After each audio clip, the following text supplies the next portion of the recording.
non, je ne veux pas faire d'ingérence au sein de ton club, surtout pas. Surtout pas. Non, mais en tout cas, je suis très heureux d'être ici ce soir. Alors, pas en tant que président, mais en tant que partenaire, cher président. Voilà.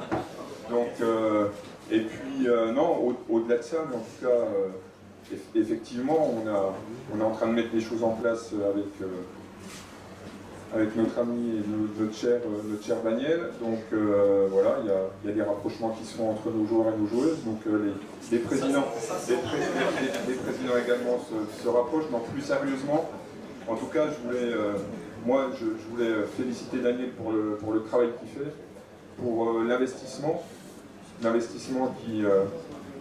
en tout cas, voilà, c'est très important aujourd'hui, et puis vous en êtes, vous également, en partenaire privé, vous en êtes la preuve. C'est important quand on a une entreprise comme celle de Daniel, qui est une des belles entreprises byzantines, de réinvestir et de s'investir au sein de notre collectivité. Ce sont des choses en tant qu'entrepreneur que je partage et que je défends, donc je voulais te remercier pour le bien que tu fais pour le handball byzantin, en général, même si c'est à l'ESBF, un petit peu chez moi, mais en tout cas te remercier pour ton investissement et de porter les couleurs du handball byzantin et les couleurs du sport byzantin haut. Voilà, donc je te remercie et bravo pour ça. Ok, alors bien sûr, notre ami Patrick, le président de Palante, et qui vient d'accéder à la D2. Alors merci Patrick de ta présence. Merci à toi de m'avoir invité déjà. Puis, pour moi, déjà, c'est un plaisir de venir à l'ESBF, le grand club féminin. Donc, je voulais aussi féliciter du beau parcours de la saison dernière avec cette belle place et puis de la touche de France aussi, puis en Europe. Voilà. Daniel, on se rencontre souvent maintenant aussi. Depuis 2 mois dans le train. Alors Daniel, quand on l'a à côté dans le train, c'est pas possible de dormir, je vous le dis tout de suite. Quand on l'a aussi à la maison des sports du handball, c'est pas possible aussi de rêver. Voilà. Effectivement, maintenant on fait partie du même pool de la maison des sports, LFH D1 D2. Donc le club de Palante, on essaie de travailler aussi ensemble, puisqu'on a commencé avec un échange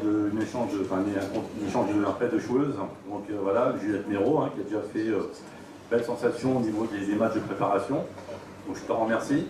Il y a aussi un gros travail qui est fait avec nos entraîneurs aussi. Il y a Stéphane Delers qui est là aussi, qui travaille beaucoup avec l'ensemble des entraîneurs de l'ESBF. Donc c'est aussi un grand plaisir. Donc on va continuer de travailler en partenariat. Pour l'instant, on est en coordination avec Christophe. Pourtant, je connais Christophe depuis très longtemps. Mais on peut tout faire.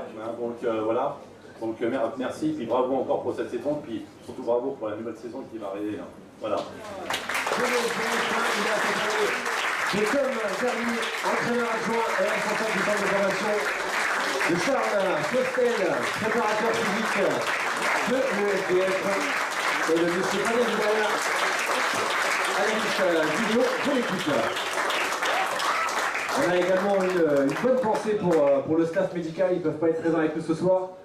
Mathieu va arriver, Mathieu va arriver, donc on le présentera tout à l'heure. Mathieu Arène, notre médecin, et puis également bien sûr tout l'ensemble des kinés de l'espace santé Léo Lagrange pour leur soutien précieux. Sébastien, tu nous les as déjà présentés l'année dernière, ton staff a pris ses marques la saison dernière avec une première saison plus que réussie. Qu'est-ce que tu peux nous dire à l'aube de cette deuxième saison? Qu'est-ce que tu en attends? Comment tu vois les choses? Bonsoir à tous. Qu'est-ce que j'en attends? Comment je vois les choses? J'espère qu'on va arriver à vous faire revivre les mêmes émotions que la saison passée. Même si on sait que la saison passée a été exceptionnelle en termes de résultats, même si on court toujours après un trophée, et ça reste d'actualité bien sûr. Mais voilà, il faut se remettre au travail avec encore plus de rigueur, parce qu'on va être encore plus attendu que la saison passée. Voilà, et l'idée c'est qu'on capitalise sur ce qu'on a vécu la saison passée pour montrer à à la France et aux autres équipes que c'était pas un accident et que le SBF va continuer à avoir des résultats et embêter les grosses cylindrées que peuvent être Brest, Nantes, Metz, Paris et ainsi de suite. Donc voilà, on fait notre bonhomme de chemin. On travaille avec rigueur, avec application. Maintenant, vous le savez tous, la seule chose qui compte, c'est gagner des matchs. Après, la manière, pour vous qui êtes spectateurs, supporters et partenaires, vous vous intéressez peut-être de loin à la manière. Vous voyez le haut de l'iceberg, vous voyez si on gagne ou si on perd. Mais pour gagner des matchs, il y a beaucoup de travail qui est fait par l'ensemble du staff tout au long de la saison.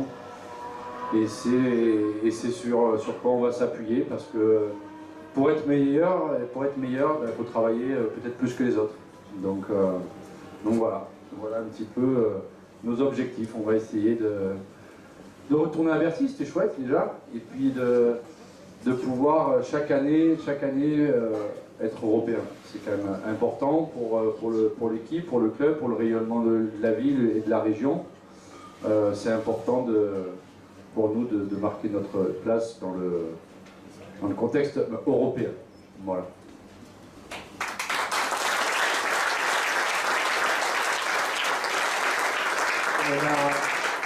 On a déjà disputé 4 matchs amicaux sur les 6 qui sont au programme, avec le tournoi prévu à Auxerre ce week-end qui marquera donc la fin de cette préparation avant la reprise du côté de Toulon vendredi prochain.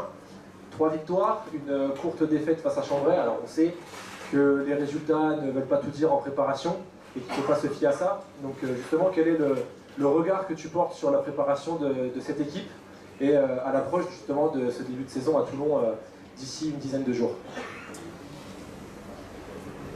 Aujourd'hui, il en manque encore. Il en manque encore pour être performant. L'objectif, c'est d'être prêt tout de suite le 2 septembre à Toulon pour commencer cette saison par une victoire. On sera attendu. Toulon, c'est la plus grosse défaite qu'ils ont subie à domicile l'année dernière, c'était contre nous. Donc je pense qu'on sera attendu. Il nous reste encore maintenant un petit peu moins de 15 jours pour être fin prêt. Il y a encore beaucoup de travail et beaucoup de réglages à moi ce week-end à Auxerre. J'espère qu'il nous apportera encore un petit peu plus de réponses par rapport à ce qu'on attend sur l'équipe. Merci Sébastien.